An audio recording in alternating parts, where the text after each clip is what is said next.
CI के बारे में हम बात कर रहे थे, तो हमने इसके बेसिक के बारे में देखा। उसके अलावा 2 वीडियो हमने कुछ क्वेश्चंस किए थे। अब नेक्स्ट जो वीडियो है उसमें भी हम कुछ क्वेश्चंस करने वाले हैं। तो देखिए, पहला क्वेश्चन है आज का, यदि 5% चक्रवृद्धि ब्याज की दर से 3 वर्षों में किसी रकम के सीआई एवं एसआई का अंतर 122 रुपये हो तो रकम निकालें। तो हमें क्या है, मूलधन पूछा है। अब देखिए, सीआई और एसआई का अंतर, कल हमने जो वीडियो की बात की थी, जो क्वेश्चनों की बात की थी, वो सीआई और एसआई का 2 साल का अंतर पूछा था। अगर सीआई माइनस एसआई कितने हो, 3 साल के लिए पूछा गया हो, तो अपन उसके लिए बनाएंगे सीआई माइनस एसआई। उसके लिए फॉर्मूला है P R square 300 plus R upon 100 का क्यूब। अब देखिए, इस फॉर्मूले में हमें वैल्यू पुट करनी है। इन्होंने क्या कहा, सीआई और एसआई का अंतर कितना है, 122। ये लीजिए, पी मूलधन इन्होंने पूछा है, और रेट ऑफ इंटरेस्ट कितनी है 5, और 5 का स्क्वायर कितना हुआ 25। 300 प्लस 5 कितना हुआ 305। अब देखिए, 100 गुना 100 गुना 100, 3 बार है, 25 चौक 100, 61, 20 पंजे 100, 61 दूना 122। अब देखिए, 20 चौक 80, 8000 2 से मल्टीप्लाई होगा तो P बराबर 2 गुना 8000, तो P बराबर कितना हुआ 16,000 रुपये। ये लीजिए, ये अपना क्या हुआ, रकम प्राप्त हो गई। अब देखिए क्वेश्चन नंबर 2, किसी राशि का साधारण ब्याज 4% प्रति वर्ष की दर से 2 वर्षों में 80 रुपये है। ठीक है, दर 4%, 2 वर्ष और 80 रुपये क्या है, साधारण ब्याज ऐसा है। इसी दर से इतनी अवधि के लिए उसी रकम का चक्रवृद्धि ब्याज हमें निकालना है। अब देखो, इस प्रकार के क्वेश्चन को करने के 2-3 तरीके हैं। एक तो बेसिक मेथड है कि पहले आप इसका मूलधन निकालें, फिर इसको सोल्व करें, फिर मूलधन निकाल के फिर इसी दर पे चक्रवृद्धि ब्याज निकालें। आपने क्या है, हर तरीके किए थे, बेसिक भी देखा था, ट्रिक्स भी देखी थी। तो हम एक शॉर्टकट लेते हैं इसको सोल्व करने के लिए। हमने क्या किया था कि चक्रवृद्धि ब्याज निकालने के लिए 2 साल का चक्रवृद्धि ब्याज कैसे निकालते हैं, 2r plus are square upon 100। ये क्या है, 2 साल का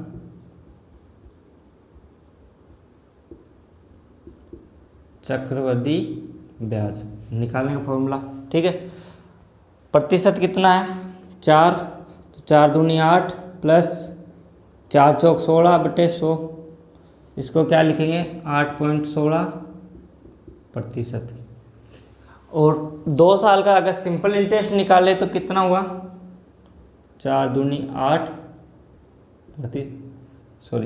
4 दूनी बराबर 8%। ठीक है, अब 8% की वैल्यू सिंपल इंटरेस्ट में क्या आती है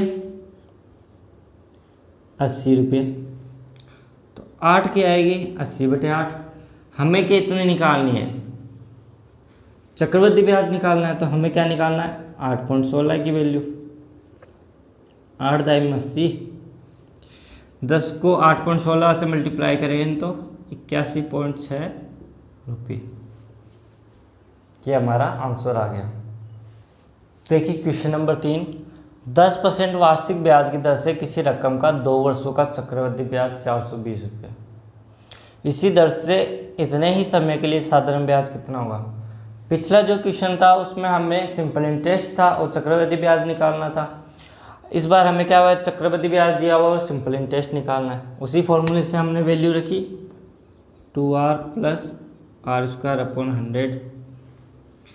तो यहाँ रखी 10 गुणा 2 20, 10 का स्क्वायर 100 बटे 100 कितना हुआ 20 1 21, यानी 21% की वैल्यू कितनी है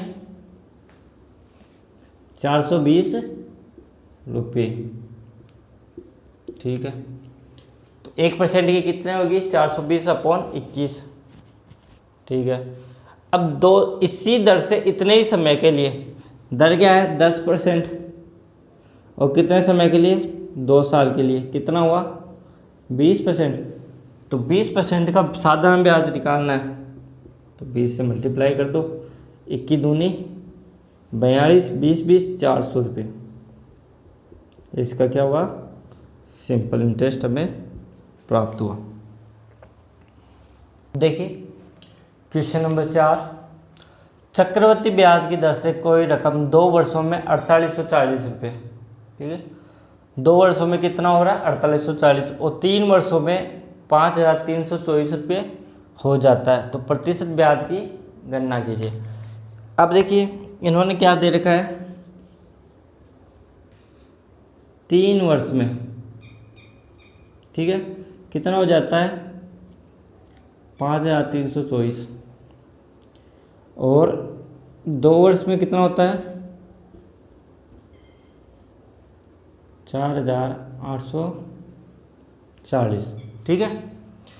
हमें क्या है, प्रतिशत ब्याज की गणना करनी है। हमें कुछ भी नहीं दे रखा, बस इतना दे रखा है 2 वर्षों में ये मिश्रण इतना होता है, मूलधन भी हमें मालूम नहीं है, दर हमें मालूम नहीं है, तो कैसे सोल्व करेंगे। अब देखिए 2 वर्ष का चक्रवृद्धि ब्याज दे रखा है और 3 साल का चक्रवृद्धि ब्याज दे रखा है। जहाँ 2 साल का दे रखा हो 3 साल का दे रहा हो, अगर डिफरेंस निकालें तो 2 साल के बाद में जो चक्रवृद्धि ब्याज आता है वो आ जाएगा।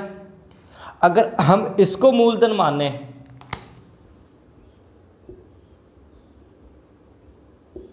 इसको अगर हम मूलधन माने तो ये क्या होगा, 1 साल का ब्याज होगा, और 1 साल का सिंपल इंटरेस्ट और कंपाउंड इंटरेस्ट समान होता है। तो हमने क्या किया, इसमें से ये माइनस निकाल दिया, 4, 12 में से 4 गए 8, 12 में से 8 गए 4, बाकी कितना हुआ 484 रुपये। उन्होंने क्या कहा, 484 रुपये ब्याज के मिले, टोटल कितना है 4840, और हमें किस पे निकालना है, परसेंटेज निकालनी है, तो 100 पे। कितना बचा 10, एक बिंदु, आंसर आया 10% ब्याज दर पर। यही हमें पूछा गया था। अब देखिए क्वेश्चन नंबर 5, किसी खास चक्रवृद्धि ब्याज की दर से 4800 रुपये 4 वर्षों में 6000 रुपये हो जाता है। 4800 रुपये 4 वर्षों में 6000 रुपये हो जाता है, दर का हमें मालूम नहीं है। 12 वर्ष बाद राशि क्या होगी, ये पूछा गया। तो इस प्रकार के क्वेश्चन को कैसे सॉल्व करते हैं, सिंपल फॉर्मूले में वैल्यू रखिए, P 4800 रुपये 1 + B गुणा 1 + R/100 की पावर T, तो R हमें पता नहीं, ये लीजिए T कितना है 4 साल, बराबर कितने हैं 6000 रुपये। अगर 1 + R/100 की पावर 4, तो ये मल्टीप्लाई में यहाँ आएगा, तो ये क्या होगा डिवाइड में आ जाएगा, ये लीजिए।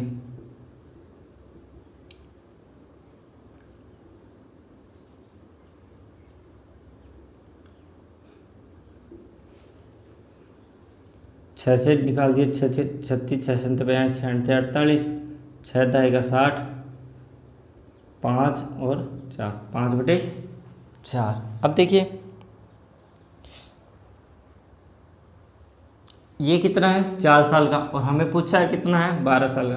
अगर हम क्या करें, इधर भी 3 से क्यूब से मल्टीप्लाई करा दें तो उधर भी क्यूब हो जाएगा, तो क्या होगा 12 साल का हो जाएगा।